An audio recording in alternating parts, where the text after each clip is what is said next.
पंचकल्याणक महोत्सव में उपस्थित सभी हमारे बहनों और भाइयों, मुझे आज बहुत खुशी है कि नमोकार तीर्थ में पंचकल्याणक महोत्सव में आने का अवसर मुझे मिला और चांदवड़ की इस भूमि पर ये जो एक अत्यंत पवित्र स्थली निर्मित हुई है, जो आने वाले कई शतकों तक हम सभी को प्रेरणा देगी, वहाँ पर एक प्रकार से नमन करने का अवसर मुझे जो मिला है, मैं उसके लिए बहुत बहुत आभार व्यक्त करता हूँ।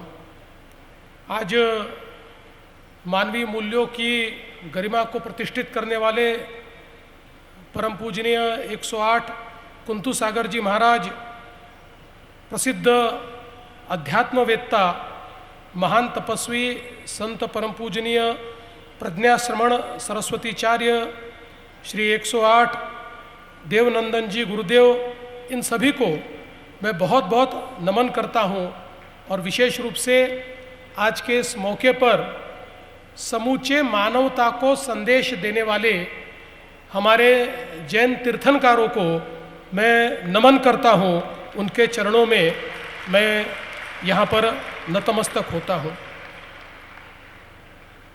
अभी अभी प्रफुल्ल भाई कह रहे थे, हमारे देश के विकास में हमारे जैन समाज का जो योगदान है, मैं ऐसा मानता हूँ कि आज की भाषा में हम लोग जीडीपी में बात करते हैं और देश का सबसे बड़ा जीडीपी ये जैन समाज तैयार करता है।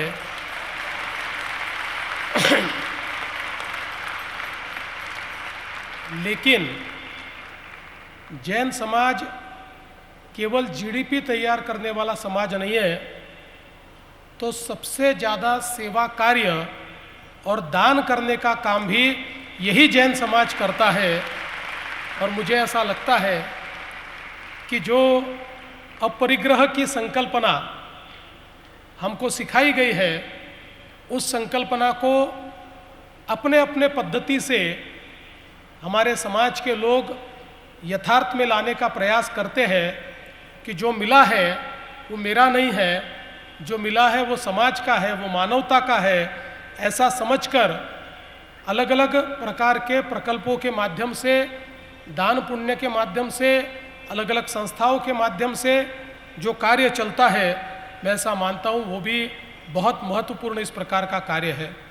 और आज हम लोग सह्याद्री के क्षेत्र में, जहाँ प्रभु श्री रामचंद्र जी का सबसे बड़ा वास्तव्य रहा है, ऐसे इस नासिक जिले में जब यहाँ पर हम लोग आते हैं, तो मुझे लगता है कि अब देश भर से आने वाले लोगों के लिए एक भक्ति का नया क्षेत्र, ये नमोकार क्षेत्र के रूप में हमारे बीच यहाँ पर तैयार हुआ है।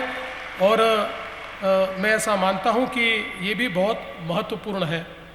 हम सभी लोग पंचकल्याणक महोत्सव के लिए यहाँ पर एकत्रित हैं। महामस्तकाभिषेक भी यहाँ पर हो रहा है।